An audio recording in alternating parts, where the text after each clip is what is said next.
I have not filmed a video for 3 weeks. This is my first video of 2025. Woo! Filming, not posting. Hello, how are you doing? I might be a little late on the train for this one. I normally am late for the train and things that happen, but I still want to talk about them. Hey, Squids. I nearly said hey, Squids. We can do that for this video, a very special edition. Today we're talking about Squid Game, so hey, Squids, how's it going? Welcome back to another video. If that's your channel, I don't know, but welcome either way. I am Jamie. I am a trans man, which is relevant to today's video, because today we're talking about Squid Game, the new season, and a particular character that appears in this season. The second season was much anticipated after the first, broke a bunch of records, was watched a lot by many people, and enjoyed by many people. I was a big fan of season 1, and I was very much looking forward to season 2. And season 2 included a certain character that I think was rather unexpected for a lot of people. And that character was trans woman Hyun-ju, whose inclusion received both praise and criticism for various different reasons. But before we get into the specific trans discussion of this video, I want to give a little recap of season 2. It feels relevant. We should probably talk about the season as a whole and the TV show as a whole and not just a specific character, but warning, there will be spoilers. Firstly, pretty incredible, Squid Game has now become the #1 most watched TV show on Netflix, beating Stranger Things to the #1 spot by over 120 million views. That's pretty incredible, and it's also incredible to see a non-English language, non-Western TV show take that #1 spot, as historically non-Western and non-English speaking talent and creations like TV shows, media, actors have been hugely undervalued by Western countries, and still are, but I think this shows progress is being made. And in 2022, for its first season, Squid Game won 6 Emmys, including lead actor in a drama series and directing for a drama series, becoming the first non-English speaking show to win these categories. This is pretty cool. So what happened roughly, Jamie's very quick rundown of season 2, probably not going to be the best rundown, few spoilers, but I'm not going to tell you everything. Season 2 sees the protagonist and the winner from season 1, Ji-hun, re-enter the games to try and stop it from happening anymore. He's very mad. He's mad about the people who've been killed. He's mad at the people who've done the killing. He wants to infiltrate and stop it from happening anymore. The plan does go a little awry though. He wasn't meant to be properly in the games. There was meant to be a rescue thing and a tracker, and that does not go to plan at all. So he's actually properly just in the games for a second time. The trauma.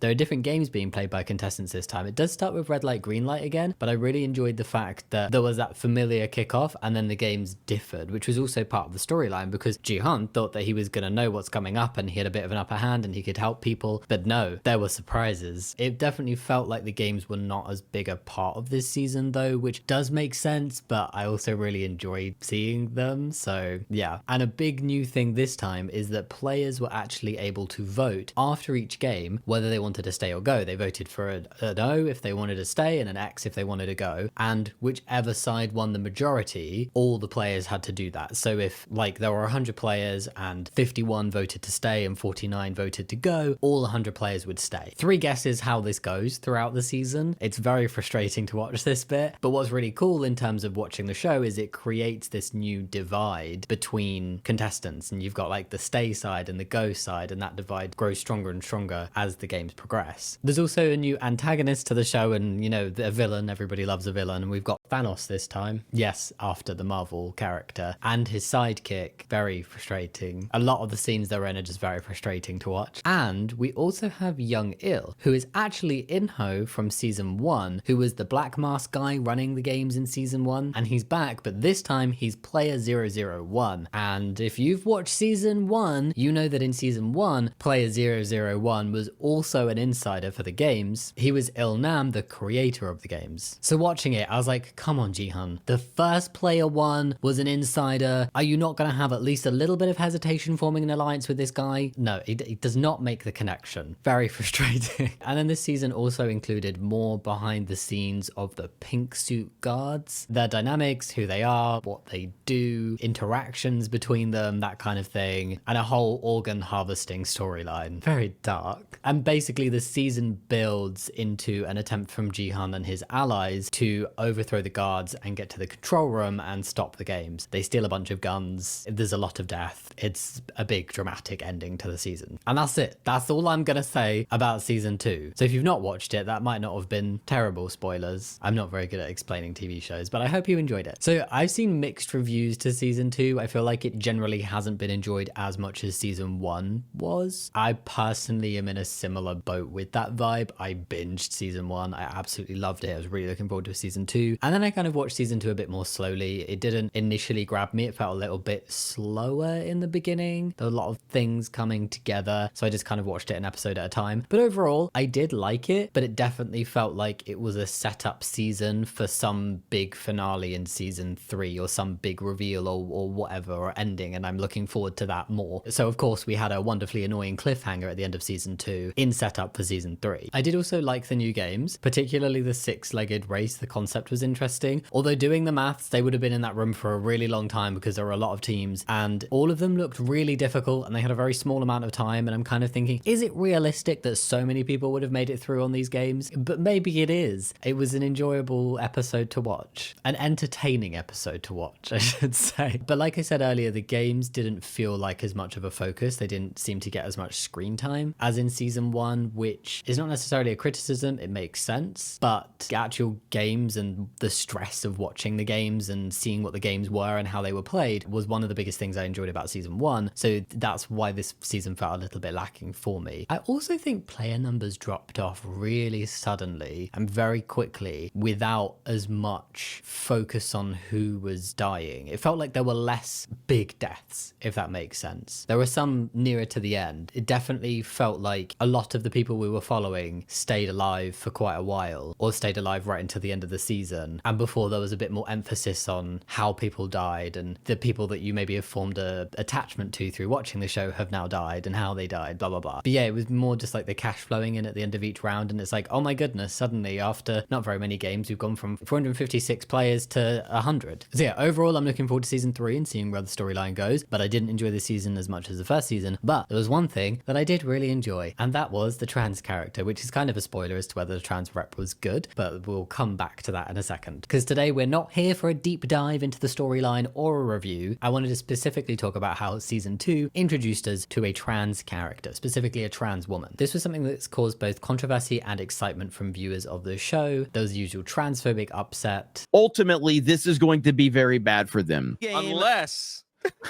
they kill him off like the first 5 minutes. But there was also some upset from trans people and allies because a cis man was cast in the role to play a trans woman. Initially, when I heard there was a trans character in the second season of Squid Game, I was like, oh, that's cool. I hope they do a good job. I was excited, hoped the representation was going to be positive and authentic. And I'm not going to lie, I did let out a bit of a groan when I found out that they'd cast a cis man to play this role. However, my opinion on this has changed somewhat, as I think there are contextual factors that do play a role here. And I'm going to talk about this more in a moment, but first I wanted to talk about the actual storyline and the character and the trans representation that we saw in season 2, and then I want to talk about why it would typically be problematic for a cis actor to be cast in a trans role. But first, Squid Game season 2 introduced us to the character of Hyun-ju, a transgender woman who served in the Special Armed Forces in South Korea before she came out. Early on in the show, we see her face rejection and questions and looks from other contestants because she's trans, including player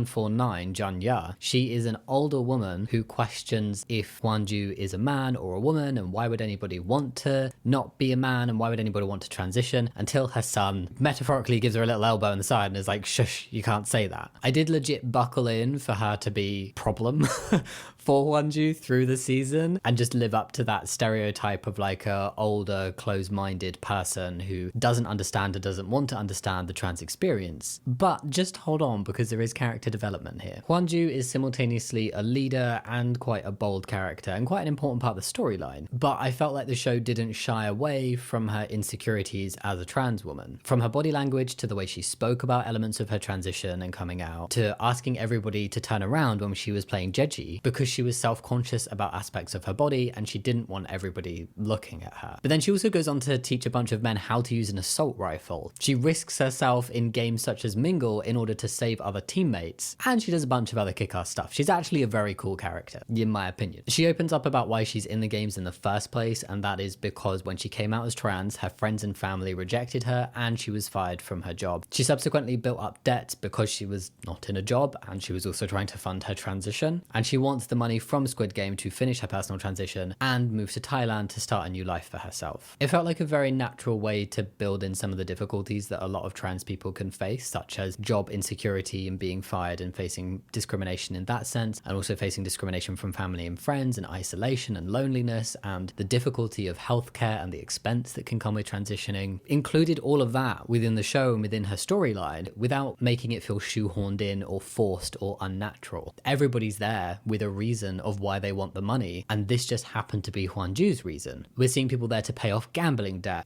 bad business investments, bad crypto investments to help their sick child. Everyone has a reason, and a trans woman being there needing money due to being trans and wanting to start a new life and finishing her transition didn't feel unnatural. Hyun-ju also forms friendships with other contestants, including Janya, the older woman from the beginning who was initially like, oh my god, why would somebody transition? see, growth. She has massive growth going from questioning and being very like, oh, kind of, you know, like, And a little bit uncomfortable with a trans person. to becoming a very strong ally to Hyun-ju and even speaking up for her when they're going to the bathroom, saying that Hyun-ju should come to the women's bathroom with them because she is a woman, which I honestly think is a very important scene to include and a very touching one. Bathrooms and trans people, particularly bathrooms and trans women, have become such a horribly discussed topic recently. Trans people just peeing has become a contentious topic for no other reason than transphobia. So it was really nice to see the show address it in a way that one didn't feel forced and wasn't all about Just because she's trans doesn't blah blah blah. it wasn't like preachy at all, if that makes sense. It was just like, of course she's coming with us, she's a woman, this is the bathroom she uses. And another contestant that Hyun-ju befriends, Young Mi, refers to her as Unni, which is a Korean term for a younger woman to refer to an older woman who is a friend or sister. I think it's such a natural and culturally relevant way of showing how Hyun-ju is accepted as the woman she is by some of her fellow contestants and how easy it is to do that. So that's a little bit about the character. I overall really liked her character. If we forget everything else about her and just view her as any other character, which she is, I actually really did like her and thought she was likable. But moving on from that, the big question here is, why would it be bad to cast a cis man to play the role of a transgender woman? Why would that typically be seen as a bad thing? And then we're going to discuss why it's maybe not fully relevant in this context. So the first reason is it takes away opportunities from trans actors. There's historically been so few trans roles in the first place within TV and film that to give those roles to cis people when trans actors are struggling regardless, and it's not like you're seeing a bunch of trans actors get cast in cis roles, is absolutely taking away roles from those trans people. Secondly, casting a cis man to play a trans woman can unintentionally reinforce the misconception that trans people are just playing dress up or putting on a costume, or reinforcing that trans women are actually just men pretending to be women. Even if it's subconscious or unintentional, people don't even realize that's the kind of message they're picking up on. What you're literally watching when a cis man is cast to play a trans woman is a man pretending to be a woman. And I definitely think that that can play in to this subconscious belief and sometimes conscious belief that people have that trans women aren't real women, when that's really not the case. Trans women are women. Thirdly, there is an issue with authenticity when it's not a trans person playing a trans role. Meaningful, positive, and authentic representation of trans people within TV and film is so important. And oftentimes when we see cis people in these roles, even if they're done relatively well, they can often lack authenticity or feel a bit clunky, or the language isn't quite right, or there's something just a little bit off because that cis person doesn't know what it's like to be a trans person. And we see this issue occur much more and much more often if trans people aren't consulted in terms of the storyline and the character development. If you've got a bunch of cis writers writing about a trans character and then a cis person playing that trans character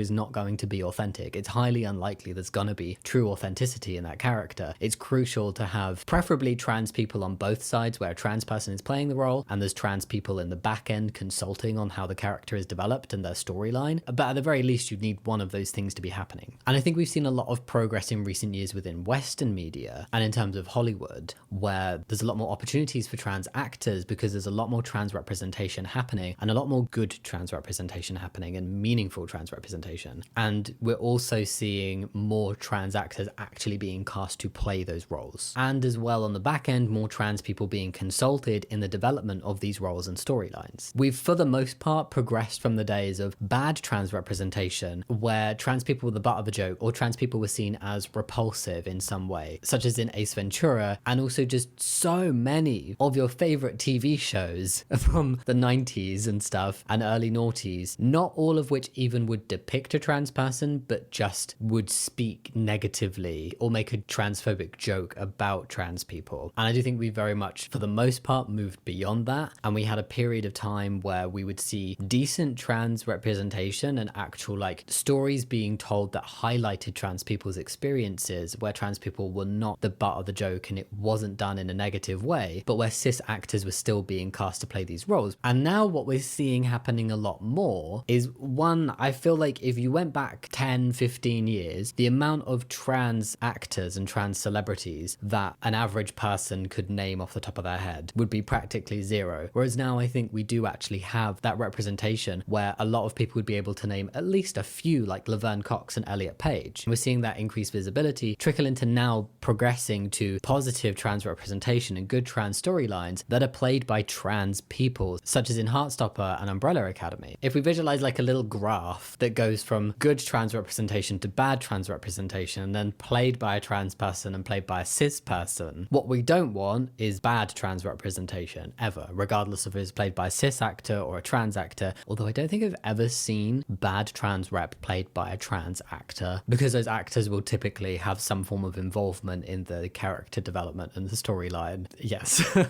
then obviously the best is good trans representation played by a trans actor. But then we also have the middle point, which is good trans representation played by a cis actor, which is where Squid Game falls. So what is it that makes the situation about Squid Game a bit different to what I've just been discussing as to why it would typically be a negative thing for a cis actor to play a trans role? I mean, would it still have been better for a trans woman to play the role of Hyun-ju? Yes, absolutely. But are there some contextual and cultural factors making it understandable why the role was not played by a trans woman? Also, yes. I feel like the character of Hyun-ju fell into the category of good trans representation because the portrayal was decent. The character was a fully formed character, not just a one-dimensional caricature or stereotype of a trans woman. It felt like there was depth there and it had been handled sensitively. The character wasn't entirely shunned by others. In fact, we saw how easy it was for others to accept her, even if they didn't start off with the most positive attitude. And there were other factors to her character that weren't to do with her being trans. She was just generally a strong, important, and likable character within the season, in my opinion. She was a character away from her transness, and it wasn't unnatural or like shoved in there that she was trans and this was her storyline. And those elements were also handled sensitively. I think it was all of these things that led to the representation being positive. The creator of the show has also stated that he researched casting a trans woman and that he ideally would have wanted this and wanted to cast her role authentically. However, he also said that Korea's LGBTQ+ community is still very marginalized and he struggled to find a trans woman to play the role as there are close to no openly trans Korean actors. There's also a lack of legal protection for trans people in South Korea, with gender identity not being considered a protected class. Of all sexual minorities, transgender is the lowest class. They are often abandoned by their families and most of them drop out of school because of bullying. Reading about this, it seems understandable that it was difficult to find an openly trans actor to play this role, and it's also been discussed that doing so could have brought unwanted attention to that trans person and difficulty for them, and potentially even been a safety risk for them. Netflix has also confirmed that the show worked with trans and LGBTQ consultants whilst creating the second season, and the cis man actor Park Sung-hoon, who played Hyun-ju, also consulted with trans people on how to play the role as authentically as possible, and I do think that shows. He's also spoken out how he actively did not want the character of Hyun-ju to be a caricature of a trans woman. I think given the lack of openly trans actors in South Korea, the fact it's been said that there was an attempt to cast authentically and consulting of LGBTQ+ people was done in the creation of the storyline in the second season, I still see it as a massive step forward that there was a trans character that had positive representation in a Korean drama, even if they were portrayed by a cis man. As I mentioned mentioned earlier, the first positive step we saw in Hollywood and Western film and TV was better trans characters, but still portrayed by cis actors. And then several years later is when we started seeing those better trans characters having trans actors cast to play them. So I still do view the representation in Squid Game as a step in the right direction. It's difficult to hold things to identical standards when there are contextual reasons why they're not starting from the same level playing field, if that makes sense. But saying all that, there have been questions as to why the trans woman character had to be played by somebody who was Korean. In the first season, there was the character of Ali Abdul, a Pakistani migrant worker who entered the games in order to win money to support his family. So the show has cast actors from outside Korea in the past. The show's creator has also spoken about the depiction of Ali Abdul's character in relation to the second season's inclusion of a trans character. I saw the people who come to join the games in Squid Game as people who are usually marginalized or neglected from society, and not just financially speaking, Hwang told Decider.com. In season 1, the representative character for that was Ali, who was a foreigner working in Korea, which is one of the most representative minority groups in Korea. Today, unfortunately, in Korean society, the gender minority is a group that is not as accepted widely within society, which is why I created the character Hyun-ju as a male to female transgender woman. Interestingly, the casting of Ali Abdul's character also received mixed responses at the time. Anuman Tripathi, who played Ali Abdul, is not Pakistani, he's Indian. And some people criticized the show for not casting a Pakistani actor, whilst others acknowledged that it may have been difficult to find a Pakistani actor who met all the requirements to be cast in the show, one of which was to be able to speak fluent Korean. So season 2 isn't the first time that the show has been questioned or had mixed responses in its casting choices, but where there seems to be reasons for why those choices were made. And maybe it would have been possible to cast a trans actor from outside South Korea to play a non-Korean trans woman in the Squid Game, but maybe this wouldn't have worked for the specific trans storyline, where it could have been really important that that trans woman was specifically South Korean. The potential option of casting someone who was not Korean for this role isn't the point that I've seen the show's creator or people involved in making Squid Game talk about. I don't know if it would have been the right direction, it's just, I think, an important point to mention because it's something the show has done in the past, cast from outside Korea, but I wanted to mention it anyway. So let me know what you think on this point. You can leave your comments down below. In conclusion, season 2, not as good as season 1, but still worth a watch, and I'm looking forward to season 3. In terms of the trans character, I do think it's a really positive step forward. This was a well done trans character. This is a character I've seen a lot of people want to see more of, not just because she's a trans woman and people are like, oh, a trans representation, but just because she's a cool character. And her circumstances and her feelings and what she's experienced feel very authentic and sensitively handled. It obviously would have been the best case scenario if a trans woman had been cast to play the role. However, contextually, I can see why that maybe didn't happen. If anybody wants to add to this conversation with any more information that you might know, or just your thoughts and opinions, I'd love to hear them, so please go leave those comments down below. But overall, I think Squid Game gave us an example of how easy it is to treat trans people with respect